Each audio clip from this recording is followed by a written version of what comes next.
Hello and welcome to All About Boston. I'm Seth McCoy. We have an exciting show for you tonight. It's been a long time, but we're back and we have a great show. Joining me at the top of the hour is Brid Martin, co-founder of Pine Village Spanish Immersion Preschool, who will talk to us about the school and the importance of a bilingual education.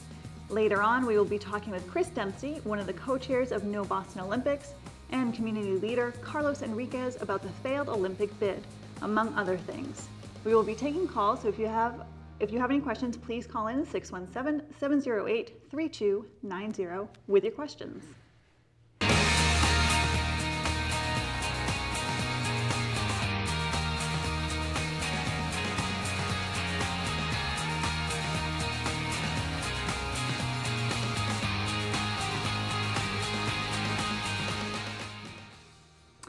Welcome to the program. Brid Martin is joining us right now from the Pine Village Spanish Immersion Preschool. So tell me about what that all means, because there might be some people who it might be pretty obvious, but other people are thinking, what does that all mean? Sure. So we're a Spanish Immersion Preschool with 8 locations, 4 in Boston, 2 in Cambridge, 1 in Needham and Newton. Mm-hmm. We work with children ages 2 to 5 years. Everything we do through the medium of Spanish. Mm-hmm. We're open from 8 to 5:30, 6 next year, every day.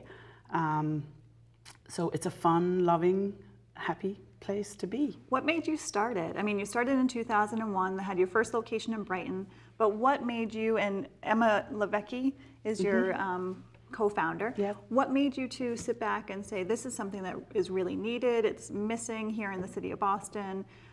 So how did you start? So we were both family childcare providers with a long background in education. I was originally a high school teacher, mm-hmm. and Emma was a special needs teacher in the Boston Public Schools. Mm-hmm. We ran our programs separately in Brighton, and we had somebody who came in and did Spanish with our children because we wanted to give the children in our program as many opportunities as we possibly could. Mm-hmm. And very early on, we saw the benefits of a second language and the need for that. Mm-hmm. It didn't really exist here at the time. Mm-hmm. So when we opened our first school in Brighton in 2001, we actually had our first teacher, who was the person who came in to work with our children in home, and she was also a long-time educator. And she was from Venezuela, and she continued to offer Spanish in our preschool program. And then as the years went on, we sort of looked at it and thought, can we do this as a sort of ongoing thing? Is this something we can actually continue with? Can we find the teachers? Right. Yeah, was it hard to find teachers? I mean, Boston's very diverse, right. But finding teachers that can really, because they go to school, the kids, and they're right. speaking Spanish from the time they walk in to the time they leave. That's the goal, yeah, right. Because we've really done a lot of research, and that's really the way to sort of introduce them to a second language, is right. to immerse them.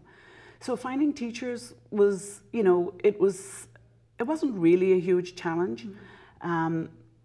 I think, we teachers who we had, sort of introduced their friends to us, and they were also in the field of education. And so it became easier as the years went on. Initially, we weren't 100% Spanish immersion. We were really 50%. So some of our teachers were, maybe raised here, American-speaking educators who were fine in that model. Mm-hmm. But as we sort of increased our percentage to practically 100%, we were definitely looking for native speakers. And recruiting them wasn't really as much of a challenge as we had anticipated. Right. And what about recruiting the students? So initially, that was a challenge, I have to say. It must have been scary, I would have to say, for you both to sit back and say, this is what we're going to do, this is our business model. Right. And then, I mean, you have right. 8 locations now, so obviously it's working, it's right. important, but it must have been nerve-wracking. So it's funny because I think we were naive in some ways, and there was, comfort in that. But I think, once we sort of committed to being Spanish immersion, we really never looked back. I think we fully believed and trusted in our instincts that this was the way to go and the right thing to offer the children. We did, certainly get some, questions from parents asking why Spanish, why an immersive approach to education, why a second language at all, and right. why not just English, right. because that's what children need. So, but I don't think we ever really truly questioned what we were doing. Mm-hmm. We always saw the benefit. Well, yeah, I mean, there's a huge benefit, especially in this day and age, to learn Spanish, to know it, to be able to communicate. I was telling you off camera that my boyfriend is Spanish speaking, he's Latino, and there are times when he's with his family and they're talking and I can understand what they're saying, but I'm not comfortable enough to talk back. Right. So, you know, if I had done your program way back in the day, before you even started it, I might be in a different place. Right, so. Because it's so easy for children. I mean, really, if the experience is a natural experience and they're just immersed in it as they are in all the educational experiences, they get it right away. Right. They really do, especially when we start with 15-month-olds. I mean, they're just developing their English language skills. And so, you know, simultaneously, they acquire Spanish. So do you find that some of the kids come from Spanish-speaking homes and they want them to have that extra benefit of going to a school where they can talk Spanish all day? Right, so I would say the majority of our families where the children speak Spanish, it's maybe one parent who speaks Spanish, and actually their challenge is really sort of keeping the Spanish, because children will speak the language that they sort of hear their peer group speak for the most part, and what's spoken in the environment and community that they're in. And you know, here that's English. It really is. It's everywhere. It's obvious. It's the first language. So yeah, I mean, I would say probably in total about 25% of our population have some exposure to Spanish, but the majority of our children are definitely English speaking, you know, from English speaking families, or they come from families who are here maybe studying. Like for instance, in our Kendall Square location, we have a lot of families who come from overseas to study at MIT or in Harvard Square at Harvard University, and they might come speaking either a language other than English or Spanish, or they might already have, you know, multiple languages. How many kids do you have at each school? So I would say, you know, roughly 60 to 70 families on average per location, if we're at full capacity. And how do families get involved with the school? Is there an application process? So they, you know, to go on our website and inquire from there, and somebody from the enrollment department will get back in touch with you. But we're all very accessible, we're all very hands-on, very involved. Yeah, you do have a website. I think we put it up on the screen, but it's mybilingualpreschool.com. Right. So people can find out more information there and really see whether or not the school's right for them. For sure. Where are the other locations in Boston? So you have Brighton. So we have Brighton, one in the South End on Harrison Avenue, one in 2 in Jamaica Plain. Okay. So one on Revere Street and one on Center Street in Jamaica Plain. Very cool. And finally, what's the best benefit that a child and a family really can take away from being in this program?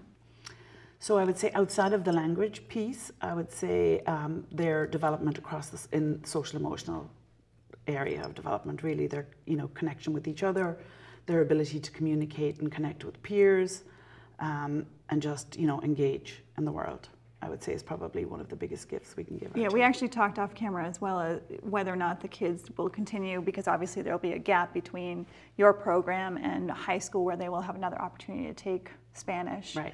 But you were talking about how some of the kids do play dates, so. They do. We have a great community. We have a wonderful environment. So I think, you know, we create that family sort of centered environment, and they stay connected. They'll do play dates.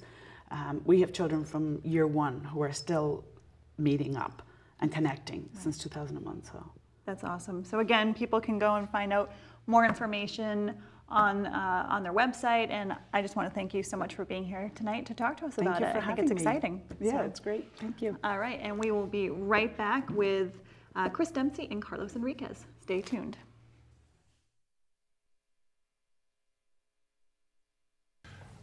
When Boston was selected as the United States bid to host the 2024 Olympic and Paralympic Games, we celebrated as a city, as a Commonwealth, and as a nation. We saw an opportunity to reach beyond the Games and engage in a 2-year conversation on how to build Boston of the future, leaving a legacy for 2024, 2025, 2030, and beyond. However, even though we're only a few months into the Olympic process, I'm being asked to commit to signing the guarantee, the host city contract, language of which has not been released until September. We have always anticipated being allowed to negotiate the host city contract with the IOC and allow them when they decide in 2017. This is a commitment that I cannot make without assurances that Boston and its residents will be protected. I refuse to mortgage the future of the city away. I refuse to put Boston on the hook for overruns. And I refuse to commit to signing a guarantee that uses taxpayers' dollars to pay for the Olympics. And that, of course, was Mayor Marty Walsh talking about the Olympic bid and the pulling of Boston from contention to host the Olympic Games in 2024. Joining me now, Chris Dempsey, one of the co-chairs from No Boston Olympics, and Carlos Henriquez, one of our community leaders here. So, gentlemen, welcome to the show. Thank you. Obviously, this has been quite the week. Chris, I mean, you've been working on this No Boston Olympics. About a year and a half. A year and a half of your life has been spent. Do you almost feel like it's working on a campaign, so you've worked so hard for a year and a half, and then all of a sudden, poof, on Monday it all sort of just crumbled away in your favor? Yeah, it does feel like that, and it's actually even more shocking because at least with a campaign, you know when the election is, and you can plan around having that date. In this case, the process was entirely out of our control. Right. So we woke up Monday morning thinking that we still had months and maybe even years ahead. Right. And then all of a sudden, by the end of the day, the whole thing was over. Obviously, it was a good feeling for us, probably more a sense of relief than anything else, that our work had hopefully contributed to the outcome that we wanted. Did you think that that was going to happen that morning? I mean, we had all heard there was some, a little blurb coming up. Meeting that morning, There was a meeting scheduled. And then the mayor was going to do a press conference. Carlos, did you think that? I mean, I was following the news and heard there was supposed to be a vote on whether it could be pulled that morning. And once you kind of heard that language, you were like, uh-oh, this might be dead in the water. But, I wasn't as knee deep like, the rest of the team was. So I'm just watching it from the sidelines. And but I thought something was going to come to a head soon. Well, I think too, I was following along on Twitter. A lot of people started congratulating No Boston Olympics that morning, saying congratulations, and it was sort of, the response was, well, it's not time to celebrate yet. We still don't know. It hasn't been official. So at what point, Chris, did you realize, wow, this bid is actually dead? Yeah, so it was the mayor's press conference that established that there was issues around the guarantee, but it wasn't a final decision at that point. And then later in the day, the USOC made the decision that they were going to end the agreement with Boston 2024. But we were, to use a sports phrase, we were playing through the whistle on this one. So we had actually just purchased a printer for the first time, and we're setting up the printer on Monday afternoon. Did you save the receipt? We have the receipt, and we may return it. I don't know what we're going to do with it. Thank you cards. Yeah, we have plenty of those to write. But I was installing the print cartridges, and then like 20 minutes later on Twitter, we realized that the bid had been pulled. That's sort of where the news broke first. Even then, we weren't sure, so we sort of waited to see it on the front page of BostonGlobe.com and BostonHerald.com until we were sure. You guys are probably number one of the people on Twitter. So were you hearing from the other 9 people on Twitter who were against the Olympics? The mayor made that comment. I think it was an intense morning for him. Right. Clearly, the effort to oppose the Olympics was much broader than that. We had hundreds of supporters and thousands of supporters. And every community meeting that we had 2 of them that had more than 150 people. So we felt like we had broad support, and the polling backed that up. The polling saw that the majority of people in the city of Boston were opposed to hosting the games. Now, I thought once the bid was pulled, maybe we'd have obviously you'd have Tuesday as a news story day, maybe Wednesday, but today there are stories in the paper about it, from Sarah Meyerson, she was being paid by 2024, being the watchdog for the city. She's now being moved over to the BRA, is going to get paid by them, but then you also have, the IOC who's basically attacking the mayor, and the mayor is attacking back. Carlos, are you surprised? Trump's involved. Donald Trump is involved, which, now that Donald Trump is involved, we know that it's probably going to go on for probably another month or so. But Carlos, are you surprised that it's taking on this extra life, if you will? Not really. Mayor Walsh is still a pretty new mayor. So, this is the time where, press is not used to being able to, run so many stories. I think under Mayor Menino, you wouldn't see things that he didn't like linger in the news that long, and people wanted to protect those relationships. I think Mayor Walsh is still developing those relationships, so people are going to talk a little bit more. They're going to talk a little bit more freely, and I actually think it's a good thing because I think it gives them a chance to hear criticism, hear from constituents, and be able to balance what you hear. So if you're around a lot of people that tell you yes all the time, it's good for you to hear some no's so that you can keep that balance and keep your focus. And Mayor Menino actually wanted the Olympics in 1998. Obviously, that never came to fruition, but it's just, you're right though that Mayor Menino probably would have shut this down pretty immediately, but now this is a story that's continuing to play out, and I think we've probably got now that Donald Trump is involved, but even without him, I think we still probably got another week worth of stories. Well, it's a fascinating story, right? You have transportation, you have government, politics, sports, right. All these things that people really care about in Massachusetts and want to think about. And the intersection of all those things was the Boston 2024 bid. So right. I think we'll still have stories, and I wouldn't be surprised if in the year 2024, there's a whole nother round of stories right. looking back at what happened here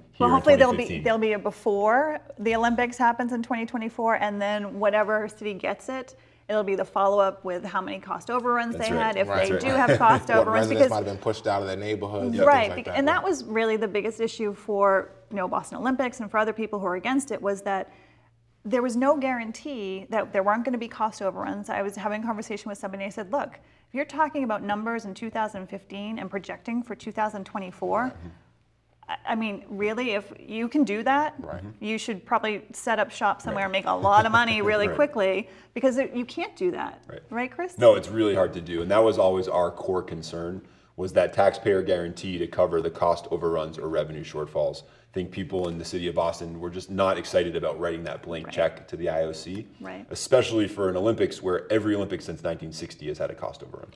Yeah, exactly. And the other thing that you mentioned, Carlos, is that people could have been pushed out of their neighborhoods, which... Right. You hear terms, you hear talk of eminent domain. Right.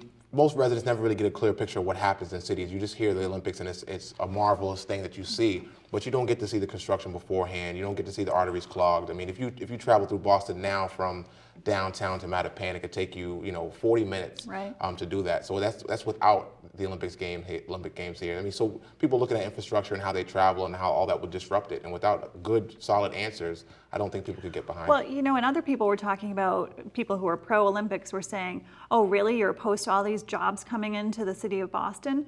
But that's also a false hope, if you will. I mean, those jobs, they would have been there to build the temporary stadiums and the temporary housing. But once those jobs are done, right. the people are out of work. Yeah. So that argument was just... It's not sustainable. Right. And I think at first people called Olympic opponents, NIMBYs or naysayers. It was a very negative or cynical approach. But I think what they saw as time went on was that groups like ours really had a positive message for the city. We do need to invest in this city. We need to grow. We have to fix the T. We have to build more housing so that people have places to live. But the Olympics was actually not going to address those core problems. Not a single dollar from their $4.6 billion budget was going to go to fix the T. But also, why should the Olympics be the impetus to do all of these things that we need to have done? I mean, there are a lot of projects, the T being one of them. Why should that be dependent on whether or not the city got the Olympics?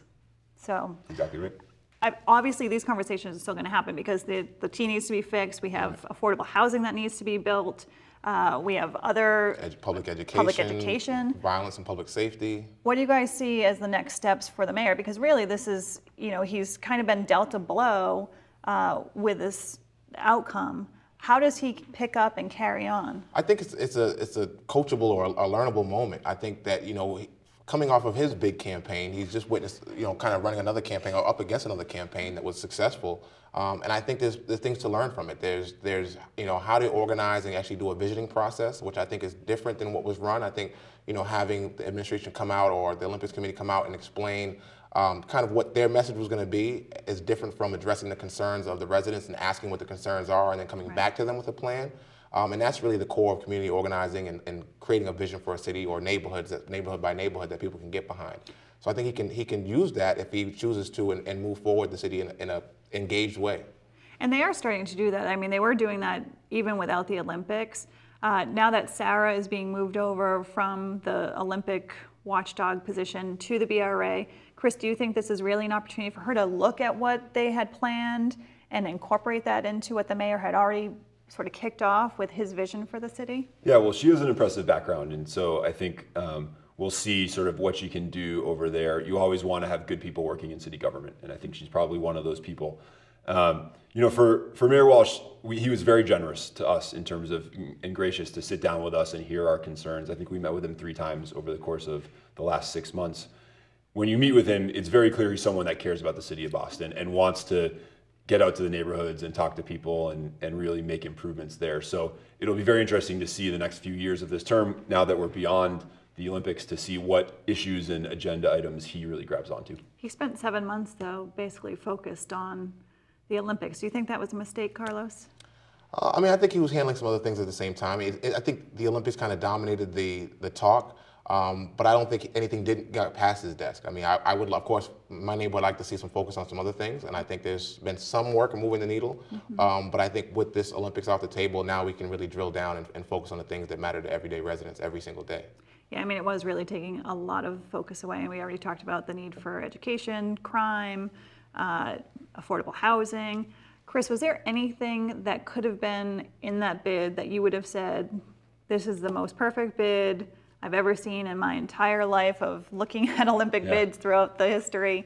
Was there anything that could have been different? So along the way, we sort of suggested ideas to Boston 2024 to how to make their bid less irresponsible, more responsible. And I think the taxpayer guarantee was one of them. In 1984, Los Angeles did not provide a taxpayer guarantee to the International Olympic Committee. And because of that, the IOC was forced to make sure that the financing was going to work and that there weren't going to be as many overruns, there weren't going to be as many buildings and venues to build. As long as that taxpayer guarantee is in place, the IOC is actually indifferent about whether your financial plan works because they know they can fall back on taxpayers. So that would have been one of the core things to address. The problem is that the IOC, you know, they're holding an auction basically, and they're going to try to get as much out of a city as they can to meet their own needs, which often come at the expense of the needs of citizens here in Boston. Were you surprised? I just want to go back to the different versions of the bid, because they came out with the version 2.0, if you will, which seemed to me to really be stretching it. I mean, you went from having everything basically here to it spread out all over the place, which to me didn't even seem like there would be a point to having the Olympics in Boston, let alone Massachusetts, you know. Just, were you surprised that they all of a sudden came, like it seemed almost like they were just throwing things out there and seeing what was gonna stick? Well, what they realized is that when they committed to a statewide ballot question, they were gonna need to spread the venues around the state to try to sort of win the hearts and minds of people across the Commonwealth, not just in Boston. To me, the thing that was most concerning was the release of the 1.0 bid, which we found out just last week, actually, thanks to some great work and leadership by Councilor Tito Jackson, who actually had to issue a subpoena order in the city of Boston to compel Boston 2024 to release that information. And the key piece of information was this: despite months of Boston 2024 telling the public that they were either going to break even or have a surplus, that's what they were saying to the public. Behind closed doors to the USOC, they were actually projecting a deficit. And that should be very concerning to taxpayers, especially because of that taxpayer guarantee. Do you think that was really the turning point when Tito came out, Councilor Jackson came out and said, this is where I'm at, this is what I want, and we're gonna get this done? I think it was a very wise political move. I was very proud of it, especially him being my district councilor. Mine too. It put kind of everybody on notice, not just the city, but it showed taxpayers what they should be looking for as well. And it also positioned the other councilors to kind of take a stand and talk about, if you're going to talk about transparency on our campaign literature and things like that, when it's time to actually show that this is where that happened. So I think he was perfectly right to say this is what the agreed 1.0 is what was agreed on. So show us 1.0. Don't show us a new version of what you're launching now. Show us the original version. So I think that did kind of push things along. And I think right after you heard that and the meeting came, it was shortly after that they were talking about the meeting coming up on Monday. And so you started to see the dominoes start to fall after that. So would you give him credit then, Chris, that Councilor Jackson was really that first push of the dominoes? I think he showed real leadership on this issue and really looked out for taxpayers on a tough issue because of some of the powerful forces that were behind Boston 2024. Were you surprised that a lot of the elected officials sort of either didn't have a position, or I know in some instances there were people who just weren't ready to come out, but were you surprised that there was, I don't want to say a lack of leadership, but I guess I am saying that. There wasn't really anybody who stood out front and center and said, this is the worst thing I've ever seen in my life. I think it's tough politically, right? I mean, it's the city council in Boston, so they're not as powerful as the mayor. And everybody's kind of grown up under that system of knowing what a mayor can do to a city councilor. But also, I think the real issue is no one really had a lot of the facts. So I don't know how many city councilors sat down and got to read what the bid looked like and got to really vet it while they're juggling all the other things. So it's kind of hard to take a position. The position that you did here, especially the day of the vote, were good, is that we do need to find out what the original agreement was, and we do need to find out what taxpayers are on the hook for. And I think that was a consistent message through several of the councilors that I kind of expected that from.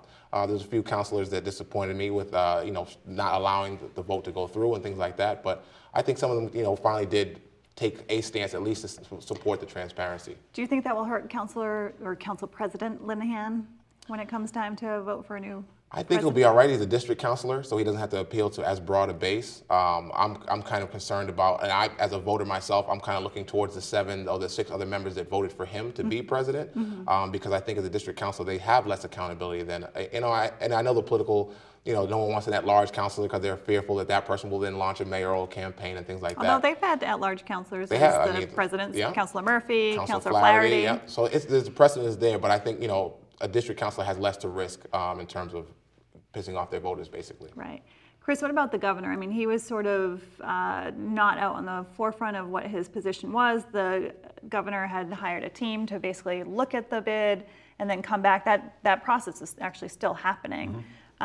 Were you surprised, or I know you had meetings with him. Yep. I don't want to betray any confidences that you had with him, but were you surprised that he sort of didn't come out either one way or the other? So we had a few meetings with him, and he played his cards pretty close to his vest, but he asked some very good questions. I think that people know that Governor Baker is someone that really likes to dig into the details and is not afraid to sort of roll up his sleeves and get into the numbers. And so he was relying on this report by the independent consultant called the Brattle Group, that they will still be releasing, actually, even though this decision has now been made in the next few weeks. And I think it was a good decision on his part to say, I don't want to rush into this one way or the other. I want to see what this independent report says, and then I can form an opinion. So we're eagerly awaiting the release of that report in a few weeks, and we'll see what it says. And that may actually be a sign of sort of which way this decision should have gone. If it comes out that the games could have been a benefit, maybe we'll have some thoughts that we shouldn't have ended the process so early. But if it shows that there's significant cost and risk here, then I think we'll be happy that we dodged the bullet. Yeah, absolutely. Do you think the T is going to get fixed, though, as a result? I don't. I mean, the T has been this T for how long now? It's hard to see without someone laying out a map on how we're going to get there and not doing it. I think we give these big pictures, and I like to see the details too. I need to see the milestones we're gonna meet along the way. So we have new leadership coming in. We saw Dr. Beverly Scott leave, and I think someone got tapped today. She was just appointed by President Obama. But her replacement, I think, has been tapped today as well. So we'll have to see what kind of plan comes out of that, where they're going to get the funds from. And again, I think our infrastructure is a huge thing in Boston, between the public transportation and our roads. Being able to handle the commuters coming in and out of the city and getting people to work home from work on time is a major challenge. And we saw what last winter did. What would help, though, is if right in front of the police headquarters, if they would actually follow what the signs say and not park on that side. That is my biggest pet peeve, because that is my route home. And it goes from 3 lanes to 2. It gets raised often at the Roxbury Master Plan Oversight Committee meetings, but I don't think anyone's really leaned on them yet. No, not yet. But I think there was one day where there was no parking for some reason. The church across the street is giving them their parking lot. I mean, they're gobbling up a lot of parking. It'd be nice if they built a garage and kind of puts them off the street. Well, when they have that parking lot on the side, we're totally getting off the topic of the Olympics, but it's still one of the important things. But Chris, what do you think? Do you think that we're going to finally get to a point where the infrastructure, whether it be the T or the roads, the bridges, obviously there are bridges throughout the Commonwealth that need to really be fixed. Yeah. So I ride the T every single day. It's important to me to see these improvements. And for some people, they thought that the Olympics would really be the way to force those improvements for the T. But when you looked at the actual numbers in the Olympic bid, there were not any private dollars at all from the Olympic budget that were going to the T.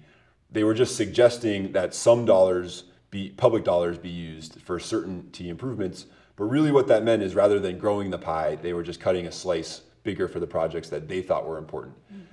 We need to make new investments there. We need to increase the resources available to the T. But that's a conversation we're going to have to do on our own terms. Much better to have that conversation as a community rather than have the IOC deciding where those projects are going to get done. And I think just getting back to the core Boston 2024 group, I think that was probably one of their pitfalls as well, is that they didn't really, and quite frankly, a lot of the people who worked for 2024 came from organizations, the mayor's office or the governor's office, places where they should really know how to interact with community and put the plan out there. And it feels like they just sort of did it the way some developers do it in neighborhoods, which you're never going to get any traction that way because you quickly find out that the neighborhood and the people in them, you know, rally against you. Yeah. It's kind of a learned behavior, and we were talking about that a little bit before the show started, that, you know, it was not a visioning process. It was not, you know, what people would identify as community organizing. It was really top down. Right. And even if you're going to do top down, it'd be wise to have some,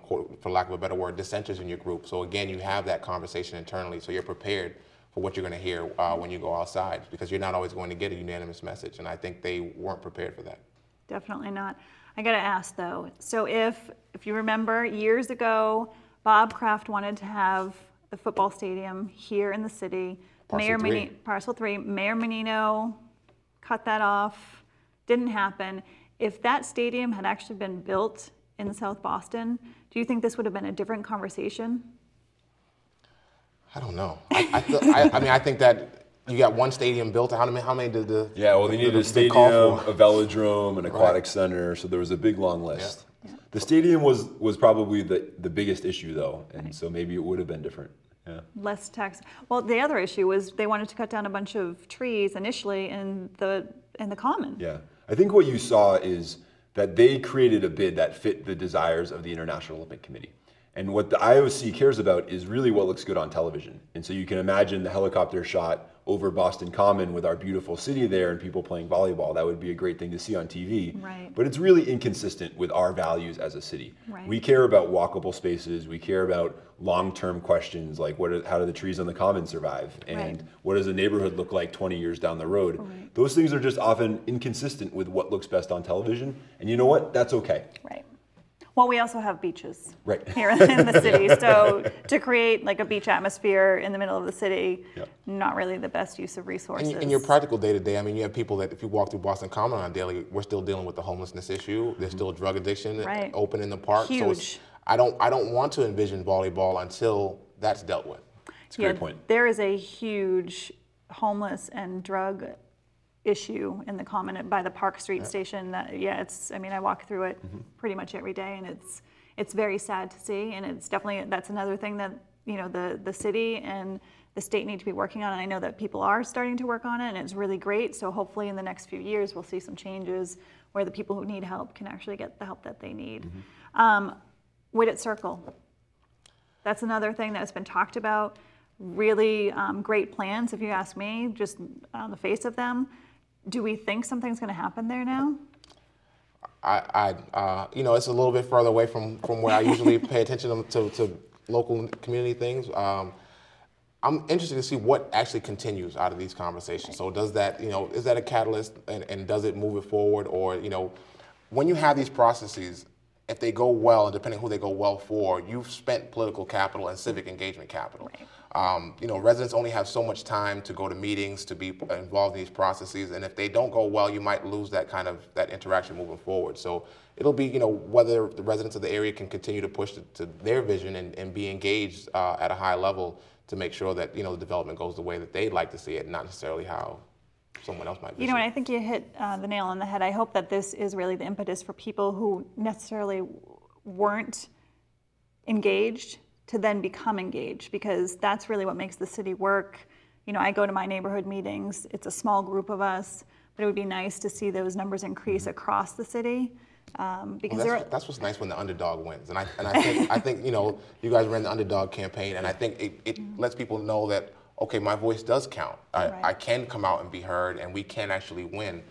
So I think that does get people out, rather than if you come out to the process and you lose, and you're like, we lost again. Why do I keep coming? I could have been, Well, and that's a good point, because I think some people go to neighborhood meetings and they're, they might have a history of, oh, well, this person always gets what they want and the city doesn't listen. But now I think it does lend itself to that focus for people, and that they might say, oh yeah, the city is going to listen to me if I yell loud enough and get enough people behind me. And if Chris is chairing the group. That's right. I know. So that leads me to my next question. What's next for you? I mean, I know people ask you if you're going to run for office. You have said no, but never say never. But what what do you think you're going to do next? So, I mean, we're still in shock from the Monday decision. And right now we're in kind of campaign wrap-up mode. We're sending a lot of thank you notes and making thank you phone calls. Just talked to City Councilor Jackson today, actually, and thanked him for all of his leadership on this. So we're in that phase, and then we'll wind that down and then figure out the next step. I think we're hopeful that some of the energy that we helped to create and organize will continue in some way that is productive and moves the city forward. And you'll certainly see the 3 co-chairs of our group continue to be involved in sort of the civic debate and civic conversation. We wouldn't have done this as citizens, as volunteer citizens, if we didn't find value and meaning in that. I think that's an important point to make mention of, is that you guys did this volunteer. We didn't have a single Nobody paid you, staff so you didn't member. get paid $300,000 a year I did or No breakdown. $75 a day. No. No, it was Jeez. all because Talk about public servant. He's already a public I servant. know. See, you should run.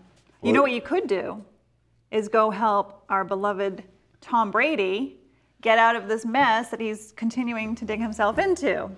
So Deflategate, we're going to switch gears completely because That's a segue for you. I know, right? This is the other conversation that people are having this week. The fact that this story, which quite frankly should have been dead and buried a long, long time ago, is still happening. You know what bums me out about this story is I can barely remember the guy who made the interception. Yeah, I couldn't tell you his name. And that's what we should be talking about. What an amazing interception that was to win another championship. Right. Butler. Malcolm Butler. Malcolm there you go. Butler. See? But we know, the PSI is like 11.2, and I don't want that in my head. I want Malcolm Butler intercepting that ball. But yeah, that's a long conversation that's been going on. Do we think that it was handled incorrectly from the beginning from Tom Brady and the Patriots even? So I think there are some questions about how the Patriots handled it, and I think they deserve some critique, if not criticism, for that. My original passion was baseball in terms of sports, and so a 4-game suspension in the NFL is equivalent to about a 40-game suspension in Major League Baseball, which is a really long suspension. Right. It's hard to see what they did really equating to that much time out of the game. Well, especially when you have other players who beat their wives or girlfriends or have drug offenses. DUIs, and they get initially nothing in some cases, and then a 2-game suspension. I mean, ridiculous. And we're talking about air in a football. My problem with it is the fact that they're punishing him based on probability, and I really have an issue with that. I guess there's a different rule. So I think the Patriots could have handled it differently. I like the way number 12 is handling it now. If he wasn't mandated to turn over his phone, I wouldn't. If I was married to a supermodel, I wouldn't turn over my phone either without going through it, making sure it's okay. But there's things that happen. People leak things, and your phone is your personal computer. It's your photo book. It's everything nowadays. Yeah.